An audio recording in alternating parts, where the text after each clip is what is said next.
Question number 6 भी करेंगे। Calculate cash from operating activities from the following figures. तो आपको operating profit before working capital changes given है।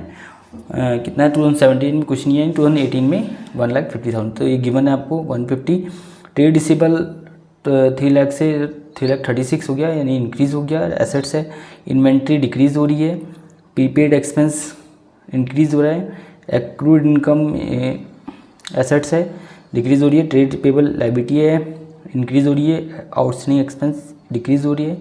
ठीक है, लाइबिलिटी आउटस्टैंडिंग एक्सपेंस और इनकम रिसीव्ड इन एडवांस ये भी लाइबिलिटी है, ये डिक्रीज़ हो रही है। तो देखते हैं सबसे पहले इसका सॉल्यूशन। यहाँ पर्टिकुलर अमाउंट बना दिया मैंने यहाँ पे, और सबसे पहले लिख देंगे operating profit before working capital change. Operating profit before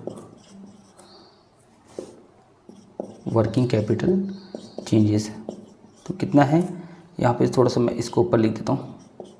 यह है आपका 1,50,000। ठीक है, उसके बाद आपको अब देखिए मैंने बताया था वर्किंग कैपिटल, तो डिक्रीज इन, यहाँ लिख देते हैं, ऐसे लिख देता हूँ मैं, डिक्रीज इन वर्किंग कैपिटल। ठीक है, तो डिक्रीज है करंट एसेट डिक्रीज होगी तो करंट लायबिलिटी इंक्रीज होगी। ठीक है,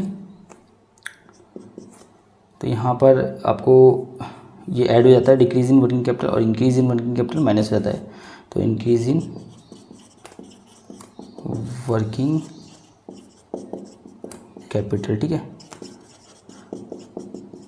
तो वर्किंग कैपिटल यहाँ पे इंक्रीज होगी, यानी करंट एसेट इंक्रीज होगी तो करंट लायबिलिटी डिक्रीज होगी। ठीक है, तो सबसे पहले देखते हैं ट्रेड रिसीवेबल इंक्रीज हो रहे हैं और ट्रेड रिसीवेबल एसेट्स है, तो एसेट इंक्रीज हो रहे हैं। यहाँ पे आ जाएगा कितना है ट्रेड रिसीवेबल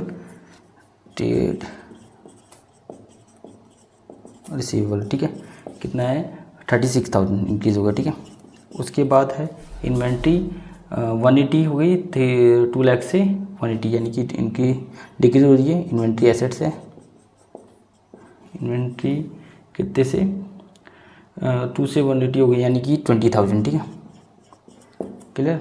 उसके बाद प्रीपेड एक्सपेंस इंक्रीज हो रहे हैं 25,000, यानी कि 20,000 25,000 हो गए प्रीपेड एक्सपेंस, यानी कि इंक्रीज हो गया ना।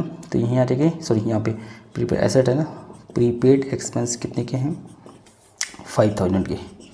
उसके बाद एक्रूड इनकम 8 से 10 हो गए। एक्रूड इनकम कितना है 8 से 10 हो गया ना, सॉरी 8 से 6 हो गया, यानी एसेट है, एसेट इंक्रीज हो गई। एक्रूड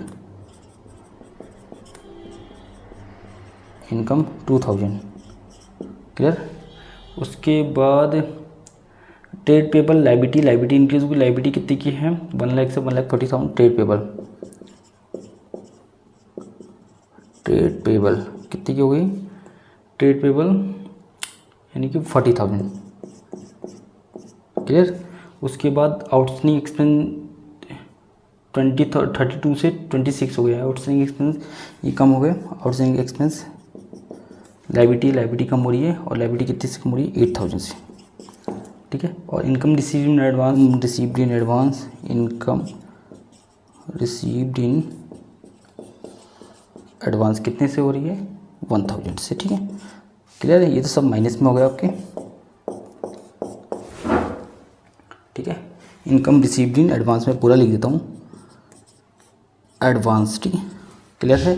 तो अभी अब इनको ऐड करते हैं 40,000, 20,000, 60,000 और 2,000 62,000, तो ये प्लस का आ गया, क्लियर है। तो ये प्लस का आ गया। उसके बाद यहाँ पे कर देते हैं 36, 5, 8 और 1, ये पूरा टोटल करके आ गया 48,000। ठीक है, 48,000 माइनस का। अब यहाँ पे टोटल करते हैं, और टोटल करने से यहाँ पे देखो 1,50,000 प्लस 62,000, यानी कि ऐड कर दिया और फिर इसके बाद लेस कर दिया 48,000, तो आ गया 1,64,000। कितना आ गया 1,64,000। ये आ गया कैश फ्रॉम ऑपरेटिंग एक्टिविटीज़। ठीक है, कैश फ्रॉम ऑपरेटिंग एक्टिविटीज़, ठीक है, ऑपरेटिंग एक्टिविटीज़। ठीक है, ये आंसर हो गया। क्वेश्चन नंबर 6B भी पूरा हो गया। Okay, thank you class.